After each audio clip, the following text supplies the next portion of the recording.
Sejam bem-vindos ao primeiro episódio do Timing Talks. Tecnologia que sente, a medicina que inspira. Temos o prazer de receber aqui como nosso primeiro convidado, Dr. Mirandolino Mariano, um dos maiores expoentes da medicina no Brasil e na referência mundial também. Dr. Mariano, por favor, me dá um pouquinho o seu background, o seu histórico. Muito prazer, muito obrigado pela oportunidade de participar desse podcast da Taimi. Eu sou formado em Rio Grande, em 1973, já vai algum tempo. Fiz a minha residência médica na Fundação Faculdade Federal de Ciências Médicas de Porto Alegre.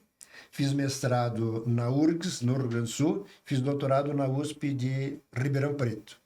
E a partir daí, eu comecei a me interessar muito pelas doenças de próstata e pelos tratamentos minimamente invasivos. E foi aí que começou.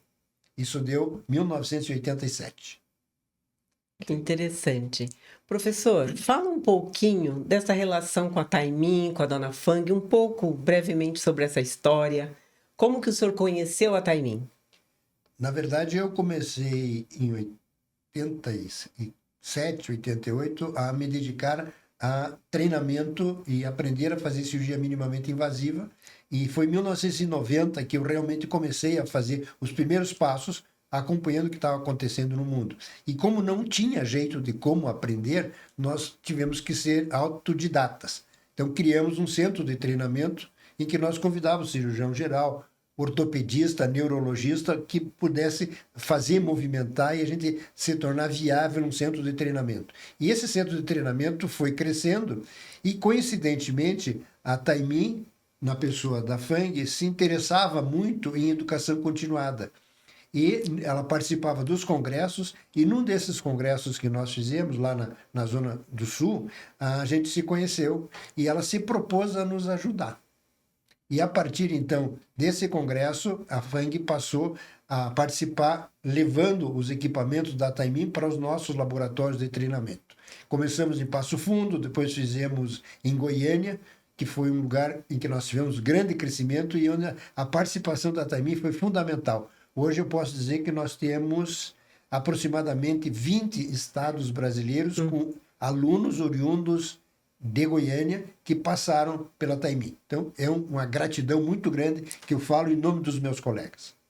Que bom, perfeito. Dona Fang, fale um pouquinho sobre isso para nós, brevemente. O que a senhora, ao ouvir, né, o professor Mirandolino falando desta forma, alguém tão importante, né, para a medicina, para o nosso país e até para o mundo, e ter a senhora e a Taimin como referência. Lógico, além de gratidão, qual outro sentimento que a senhora tem aí, que a senhora pode compartilhar conosco? Sim. Partir de conhecer os professores é uma espera para mim ampliar visão no Brasil.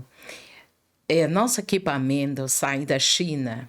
Na época, tem muito ditado Made in China, produtos, áreas de saúde. Para melhorar isso, foi grande a escola, parceria com a área de urologia de educações.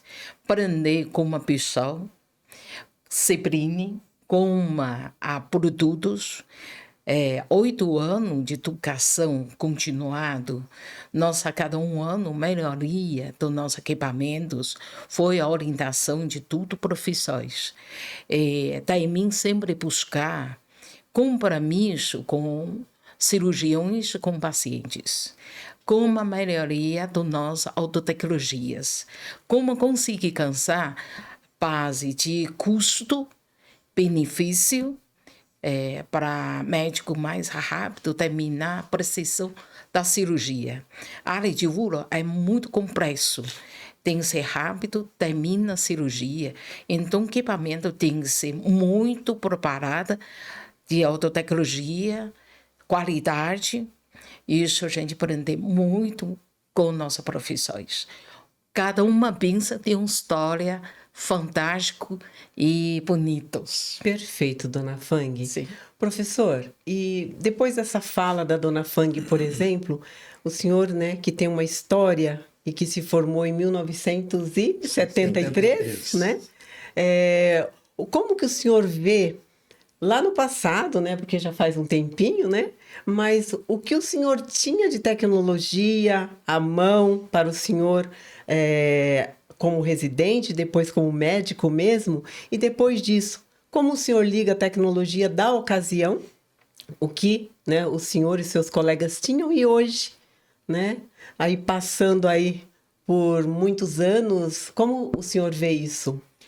As coisas boas e as ruins, né? Que a gente conversa, porque tudo tem os dois lados, né, professor? Eu só vejo o lado bom. Que bom, então a gente, né, Vejo o lado ficamos bom. felizes Quando com nós isso. começamos, Que ótimo. nós não tínhamos praticamente nada de tecnologia. Era cirurgia aberta. Nós precisávamos fazer grandes incisões, até havia uma expressão que se dizia grandes cirurgiões, grandes incisões. E nós, então, procurando nos aprimorar, fomos buscar tecnologias muito difícil mesmo, mas não tinha outro jeito. Ou a gente se dedicava e ia procurar essas melhorias e precisávamos, então, de apoio. Na época, eu conheci uma empresa chamada MIT, era Treinamento em Cirurgia Minimamente Invasiva, que era fundado na Alemanha. Eles faziam alguns congressos, e eu fui num dos congressos em Oregon. E lá havia, foi onde eu me inspirei, havia a ideia de que nós médicos precisávamos das empresas, nós médicos precisávamos da tecnologia, nós médicos precisávamos da participação das indústrias. E daí, dentro dessa perspectiva, eu conheci o professor Kurt Zem.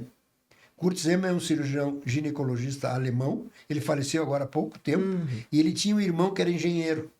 E ele, então, desenvolveu as primeiras cirurgias que ele fazia as laparoscopias com insuflador, injetando com seringa o ar para dentro da cavidade. E o irmão dele desenvolveu, talvez, o primeiro insuflador para a cirurgia laparoscópica, e foi bom. A gente passou a vencer a primeira etapa, que era ter um equipamento. E eu passei a acompanhar ele de perto e ver todas as publicações que estavam saindo a partir do professor Kurt Zem. E aí surgiram outros cirurgiões, por exemplo, nos Estados Unidos, surgiu o professor Scheussler, que fez as primeiras cirurgias urológicas, praticamente quase todas elas, o professor Kleiman também, que era da John Hopkins University, e eu fiquei grudado nisso, acompanhando sempre bem de perto, e daí nós montamos os nossos cursos. E esses cursos que nós montamos, novamente, eu precisava das empresas para nos ajudar, e nós tivemos o apoio de várias empresas, e em especial da Taimin, que foi o que viabilizou o nosso treinamento. Perfeito, Marcos. Muito bom. Agora, continuando esse tema de educação, né? Pensando na residência, nos novos médicos que estão adentrando ao mercado, qual que seria a habilidade ou atitude que o senhor acredita que hoje, né, tendo essa vivência dentro das faculdades, você acredita que esses futuros médicos precisam focar, né? É um dado muito interessante tocar nesse assunto, porque na fase inicial havia uma resistência muito grande pela cirurgia minimamente invasiva. E a gente tinha muita dificuldade. Então, as faculdades não tinham residências que apresentassem ou que oferecessem cirurgia minimamente invasiva. Nós tínhamos que fazer fora dos centros de treinamento. E se criou, então, por necessidade de mercado, uma sociedade chamada Sobracil, que é uma sociedade de cirurgia minimamente invasiva, e aí nessa sociedade se juntaram os médicos que tinham interesse na cirurgia minimamente invasiva, especificamente de laparoscopia, e correndo por fora das faculdades. E isso foi, então, crescendo, chegou um ponto em que nós criamos uma certificação em cirurgia laparoscópica. No momento que a gente criou essa certificação, abrimos os olhos dos professores das universidades e eles passaram, então, gradativamente a incorporar a cirurgia laparoscópica nos currículos das residências. Então, hoje, 2025, praticamente todos os serviços de residência oferecem laparoscopia, oferecem cirurgia minimamente invasiva e agora até cirurgia robótica no treinamento. Então, eu acho que a visão nesse momento de 2025 é totalmente diferente de quando nós começamos. Não tem mais resistência, há uma aceitação quase que completa de que não tem volta. A tecnologia veio e nós precisamos conviver com ela, e nós precisamos que os alunos hoje que saem das residências, dos médicos recém-formados, já saem com treinamento básico para isso. Evidentemente que eles vão precisar fazer um fellow, ou fazer um treinamento mais aprimorado, uma certificação. Isso é uma outra coisa que vocês vão ficar surpresos. Sabe quando é que foi feita a regulamentação da certificação de cirurgia minimamente invasiva no Brasil? 2019. Faz 6 anos. Aí que o Colégio Brasileiro de Cirurgiões se interessou, que o Conselho Federal de Medicina se interessou e criaram, então, as regras, as normas. E agora, então, para fazer cirurgia robótica, por exemplo, cirurgia laparoscópica minimamente invasiva, precisa ter uma certificação que é fornecida não pela empresa. Na época da Intuitive, na época das outras empresas, é fornecido pelo próprio Colégio Brasileiro de Cirurgiões ou por suas especialidades. Então, isso está bem regulamentado. Foi um grande passo que nós tivemos agora, 5 anos atrás. Que maravilhoso. Uma vez que o senhor já tocou no assunto da robótica, isso é uma coisa, né, que tem muito se falado na medicina e mais recentemente na urologia, né, professor? E então fale um pouquinho para nós sobre isso também, como o senhor vê, né, a robótica aí ajudando as pessoas nas cirurgias, os próprios cirurgiões, enfim. E casuística talvez sejam pequenas ainda, mas o que o senhor espera num futuro próximo, um pouco mais longo, e dessa nova geração que também está chegando? Eu gosto de fazer uma comparação com a telefonia. Na época que nós nos formamos, tinha telefone fixo. Não existia telefone celular. Sim. Aí surgiram, nós chamamos de motossauro, que eram os telefones da Motorola, né? Exato. Com os trombolhos. Uma arma branca. E aquilo foi evoluindo, e hoje nós temos os smartphones aí que são de altíssima qualidade, e eu tenho praticamente todas as informações na mão. E isso, graças a Deus, a medicina está aproveitando esses conhecimentos e trazendo para o benefício do paciente. Então, a cirurgia minimamente invasiva, tanto na parte de endurologia quanto na de laparoscopia, está evoluindo para a cirurgia robótica. Então, nesse momento, nós já temos definido, não tem volta, a cirurgia robótica para laparoscopia. Ela está definida. Nós temos hoje no Brasil lá, aproximadamente 190 robôs já. No mundo isso está uma quantidade muito grande. Havia uma preocupação porque era um monopólio de uma empresa única, e digamos assim, eles venceram a etapa dos direitos e tal, Isso. E agora nós temos mais de 40 modelos diferentes de robôs entrando no mercado. Então está democratizando isso, e nós vamos ter seguramente essa evolução muito rápida, passando muito mais rápido do que foi na laparoscópica, que a gente levou muito tempo. Eu acho que agora a coisa realmente vai. Não tem volta, os alunos novos vão ter que aprender essa tecnologia, senão eles vão ficar encaminhando o paciente para os que sabem fazer. Então, eu tenho convicção que foi um grande avanço que nós tivemos. E aí tem um conceito só que eu gosto sempre de citar. A cirurgia robótica é uma cirurgia laparoscópica assistida por robô, porque não tem como fazer a laparoscópica sem ter um trocáter, sem ter um material de acesso à cavidade e tal. Então, é uma laparoscopia avançada. Para mim, a robótica é uma evolução da cirurgia laparoscópica. Esse é um conceito que eu tenho bem claro na minha cabeça. Entendido, muito obrigado. Agora, pensando nos desafios, né, da cirurgia robótica, quando a gente pensa num país como o Brasil, onde os desafios são os custos, né, como que você vê essa evolução, né, do procedimento em si, falando tanto no mercado privado quanto no mercado público, pensando em acesso, o que você envisiona, né, nesse médio e curto prazo de popularização e democratização dessa cirurgia robótica? Eu acho que vai acontecer mais ou menos o que aconteceu com a cirurgia laparoscópica. Quando nós começamos, fazer esse tipo de curso não leva a nada, ninguém vai evoluir nisso daí. Esse é muito caro. Tem que comprar uma torre, a minha torre de vídeo, a primeira, porque os hospitais não tinham, eu tive que comprar, eu paguei $75 mil. Tive que vender um apartamento para poder comprar. Hoje, no hospital que eu estou, tem 36 torres de vídeo. O hospital tem lá, dentro do hospital, 36 torres de vídeo. Então, esse é um problema que lá quando nós começamos a fazer, isso é muito caro, isso não vai ter acesso. Agora, praticamente todos os hospitais do interior do estado, lá no Rio Grande do Sul, aqui em São Paulo nem se fala, todos eles têm equipamento de videocirurgia. Com o robô, não, isso é muito caro, isso não tem jeito, ninguém vai querer fazer. É muito difícil e tal. Então, chegaram os primeiros robôs no Brasil em 2008. Uhum. Chegaram 2, um para o Sírio-Libanês e para o Einstein, que eram os hospitais tops do Brasil. Hoje nós estamos com mais de 200 robôs já. E recentemente, por pressão de tecnologia, nós usando o artigo 5º do Código de Ética Médica, que diz o seguinte: todo médico deve estudar, se aprimorar e oferecer o que tem de melhor para o paciente. Lá não está escrito que é para mais barato, que é para paciente do SUS, né? Não tem isso escrito lá. Eu tenho que oferecer o que tem de melhor. E se o que tem de melhor é mais caro, nós vamos ter que ir atrás. Nós vamos ter que batalhar e procurar dar acesso para isso daí. Então, surpresa, agora no mês passado, o governo criou uma norma que a cirurgia de prostatectomia radical laparoscópica, a partir de agora, vai ser incluída no rol dos pacientes que têm SUS. Então, é o primeiro passo. Eu acho que vai demorar um pouco e tal, mas assim, não tem volta. Isso vai acontecer, essa tecnologia, como aconteceu com o celular, com os smarts, vai acontecer também com a cirurgia robótica.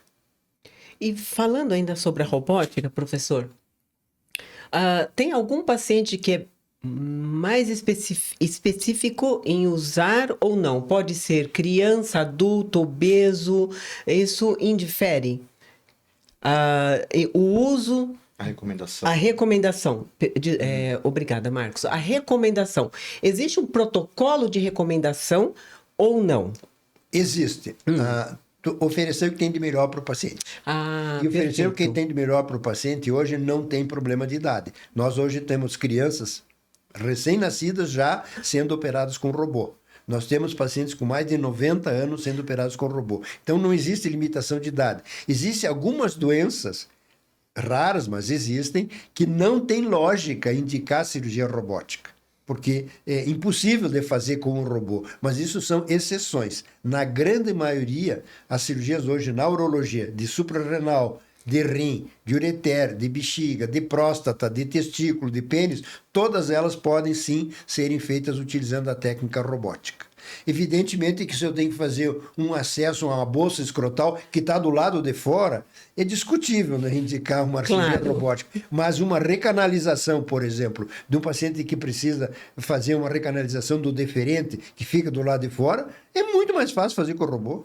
Eu posso fazer uma anastomose muito mais delicada, mais perfeita e tal. Então, isso também é uma mudança gradativa que a gente vai ter a passar do tempo, que a gente achava que era impossível indicar. Eu lembro que quando eu comecei a fazer, para que usar um robô para fazer uma nefrectomia? Hoje, eu acho assim, que eu estava totalmente enganado. Hoje eu uso direto. Então, isso realmente, a gente vai se associando à tecnologia e vendo as vantagens que a cirurgia minimamente invasiva está trazendo. Então, novamente, existem cirurgias que não tem necessidade de fazer com robô. Então, eu faço por laparoscopia, mas é minimamente invasiva também. Então, acho que tem lugar para cirurgia laparoscópica e aonde não tem acesso ao robô, usa a cirurgia laparoscópica. Então, por isso que eu acho que por muitos anos ainda, no Brasil, nós vamos continuar fazendo cirurgia laparoscópica.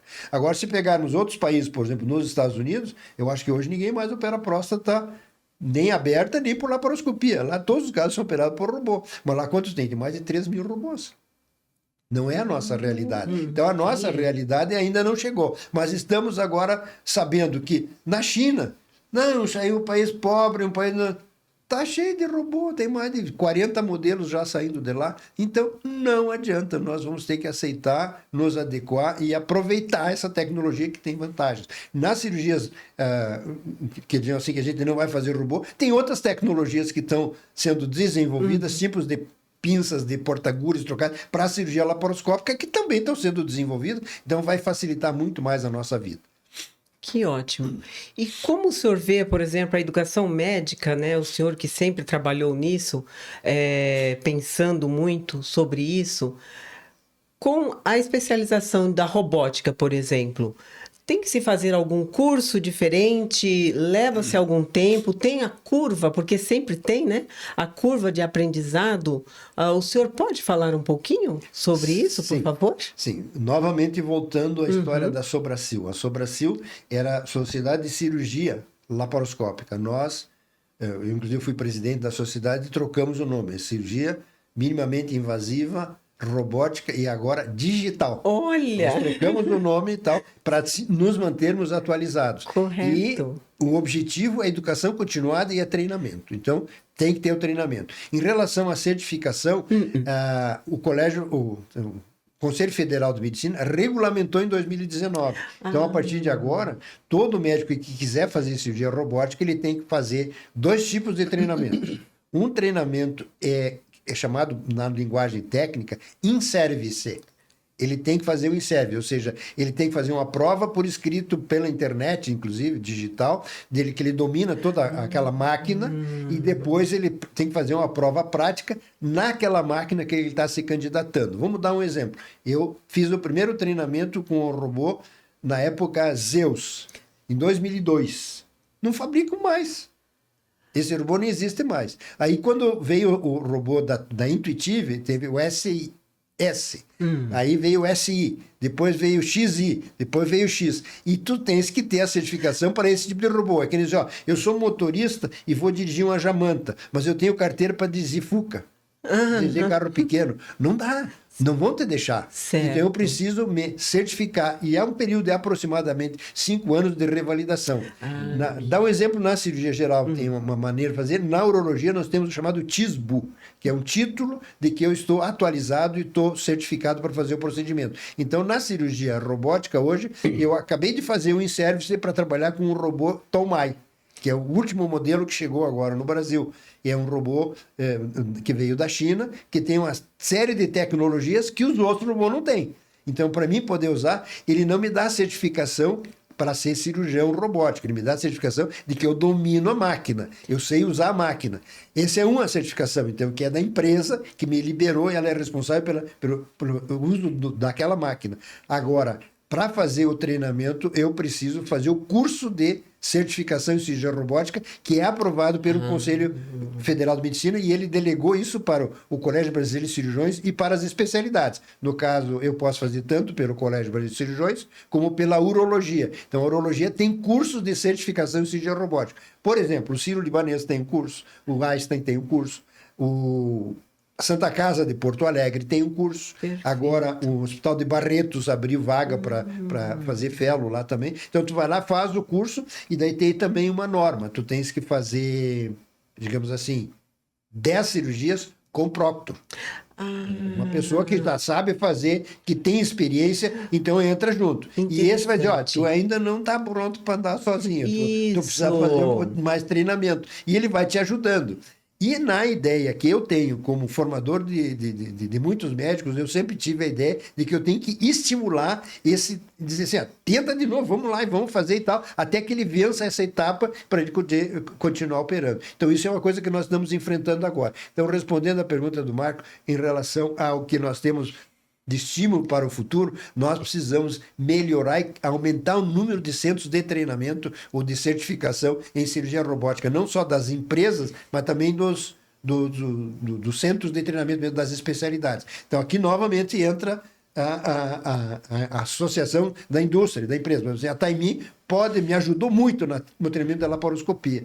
E agora eu não sei se ela não vai entrar na robótica também. Mas assim, na laparoscopia não tem discussão. A empresa é fundamental, nos ajuda e a gente tem a certificação para saber dominar o equipamento.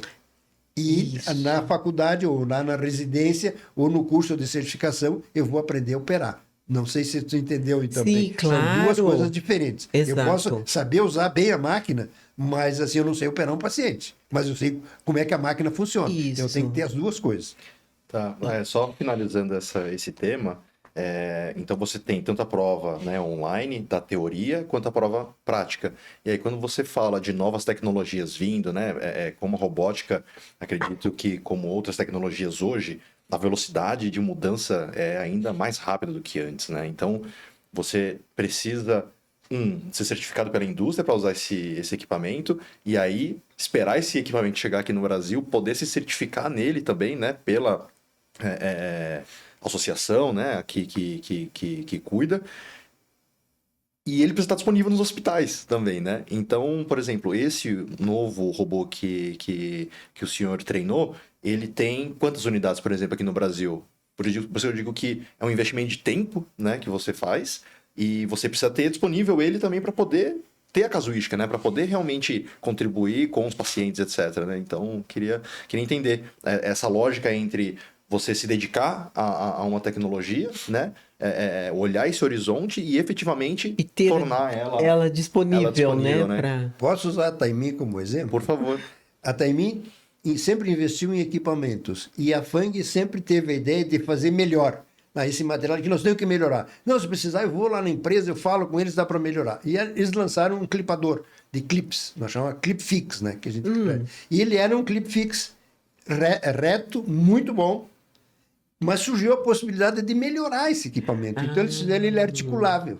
Então, ele tem um recurso que ele não tinha 2 anos atrás, que ele consegue dobrar a ponta dele lá dentro do abdômen. Foi um grande avanço. Durou 1 ano. Agora ela já tem um outro, que já veio com um refil, que já veio com 15 clipes dentro e tal. Então, continuamente a gente está vendo isso acontecer. E na cirurgia robótica vai ser o mesmo caminho. Pelo que eu sei, o Tom Mai, esse último que eu fiz o treinamento agora, que eu sei, eu posso não estar atualizado. Tem 2 no Brasil já. Tem um no 9 de julho e outro lá no Hospital Mãe de Deus, em Porto Alegre. Mas a conversa é que tem mais 6 para entrar. Então, eu acho que isso vai vir. E a gente não pode esperar que ele venha. Eu tenho que ir atrás. Então, eu vou atrás. Eu fui fazer o primeiro curso de robótica, eu não tinha robô no Brasil. Quando eu fiz o segundo curso, eu fiz o curso de minha certificação, não tinha robô no Brasil. Mas então, para que tu está fazendo? Eu estou pronto. Quando chegar, eu estou aqui. Eu estou apto para fazer. Certo. Perfeito, perfeito. E o professor, a Taimi hoje está criando exatamente isso em frente. O que é a melhoria, né? Complementar a cirurgia para o professor termina mais... O tempo cirúrgico tempo menor. cirurgia menor e terminada mais qualidade de cirurgia, né? Para paciente menos risco. E o que você viu isso parte? O que a gente pode melhorar mais, né? O que a gente pode complementar mais? Hoje nós sentimos muito compromisso com a nossa paciente, com a nossa área de profissão, que fazer uma cirurgia perfeição. E hoje a linguagem é a robótica. O que mais pode complementar? Isso é muito importante. Eu vi a China mudança para diminuir o custo de risco, principal para paciente idade, idoso, tem problema de reação de pressão alta, problema de coração. Então, tem que ser tipo de tempos terminar a cirurgia mais rápido possível, para menos risco para pacientes. Por favor. Nós temos hoje, chama-se ERAS, é um tipo de um projeto que é para diminuir os riscos para o paciente e melhorar a qualidade e melhorar os resultados. Então, é um projeto que a gente tem voltado exatamente para mim poder operar pacientes de mais alto risco, diminuindo as complicações. Então, cada vez mais a gente está evoluindo. Então, esse projeto ERAS, ele tem esse nome, mas assim, a ideia é que a gente consiga preparar o paciente e possa fazer uma cirurgia que, teoricamente, ele não teria condições de fazer, mas se a gente fizer o protocolo, seguir esses cuidados, eu posso demorar 1 mês, 2 meses para ter condições de colocar ele sem risco e fazer uma cirurgia. Então, eu acho que esse é um caminho que nós estamos evoluindo bastante e nós estamos operando cada vez casos mais complexos e cirurgias com melhor resultado, porque nós estamos aplicando essa nova metodologia em relação a melhoria. E a outra coisa é que a Taimi faz, trazer material de melhor qualidade, desenvolver equipamentos, nós damos sugestões, a empresa vai lá e procura trazer para nós. Então, isso também faz a diferença. Quer dizer, nós caminhamos praticamente juntos, né? Sim. Eu vou estudando, tal, isso aqui dá para melhorar, isso aqui dá para fazer um pouquinho diferente, e a empresa vai lá, investe e nos oferece aquele recurso a mais que a gente possa ir adiante. Perfeito. E hoje, gripe fixo, isso, automação, ele pode melhorar tempos de cirurgia, ajuda bastante, né, professor?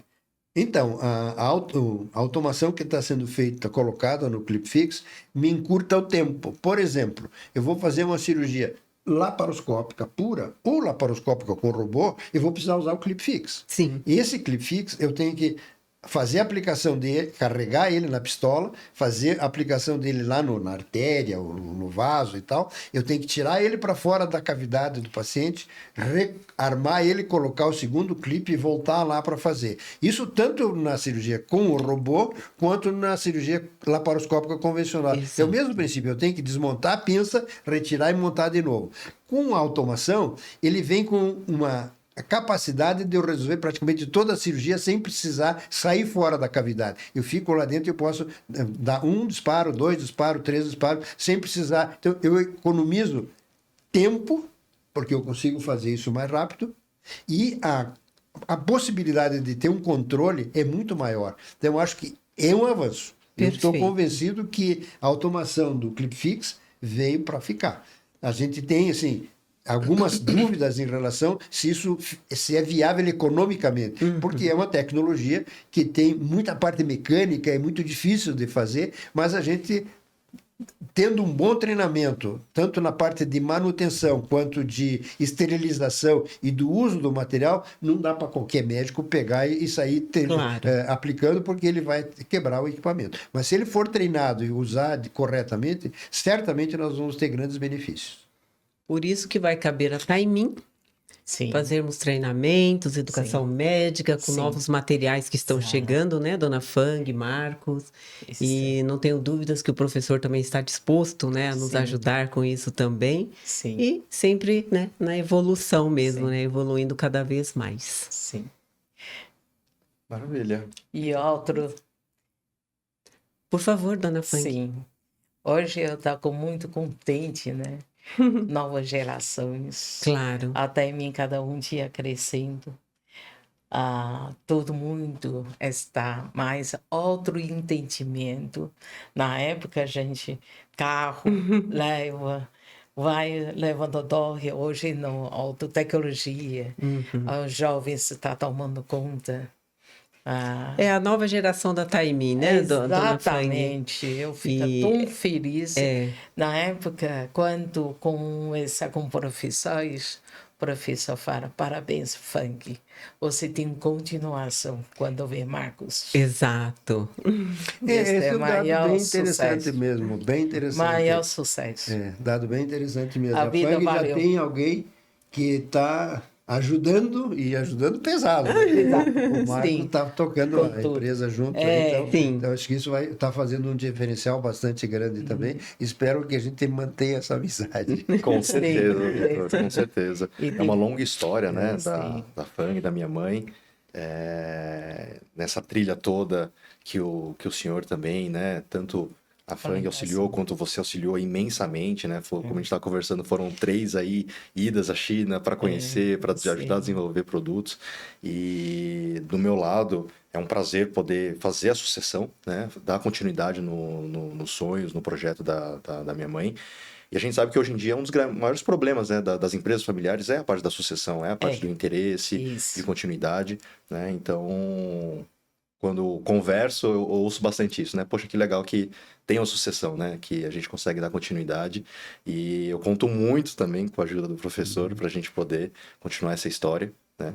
E agradeço muito a oportunidade de recebê-lo aqui, né? De poder que o senhor contribua compartilhando conosco a sua história, né? Então é muito feliz poder dar continuidade. Eu poderia complementar dizendo que a educação continuada que a empresa Taimin está implantando agora Sim. que já vinha fazendo, mas agora Claro. deu uma intensificada, ela faz uma diferença muito grande. Vai fazer uma diferença para nós também, médicos, porque nós vamos ter funcionários e pessoas que vão nos atender sabendo todos os detalhes e as dificuldades que nós temos. Então, nós estamos convencidos que educação continuada não tem volta, tem que ter continuamente, porque a tecnologia está vindo, cada mês tem um equipamento novo e a inovação está aí para demonstrar isso, tanto na área médica quanto na parte da indústria. E esse casamento da indústria conosco, na parte de pesquisa, ajuda muito e vai fazendo uma diferença muito grande lá no resultado final, que é o benefício do paciente.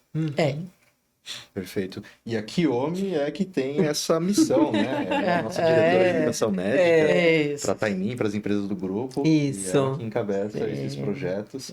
E com certeza vai ter cada vez mais contato com o senhor para a gente Para continuar. mim é uma trilha. honra, lógico, né? Estar aqui e inclusive, né?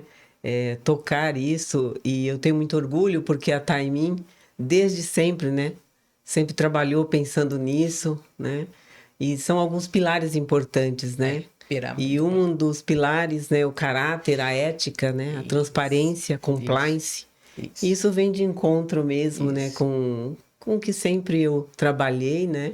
Na minha carreira. E não tenho dúvidas, né, professor? O senhor também. Por isso que é uma parceria duradoura, né? Que está aí há quantos anos? E uma coisa que leva a outra mesmo, né? Então, é sempre uma honra mesmo. Para mim, por exemplo. Obrigado, professor. isso. Obrigado. Eu acho que nós cumprimos todas as etapas. Sim, Né? cumprimos. Vamos longe ainda. Foi bom? Foi ótimo. Foi legal? Sério? Ai, que bom, que bom. Legal. Que bom. Praticamente dentro do tempo. 35 minutos. Olha, que legal, gente.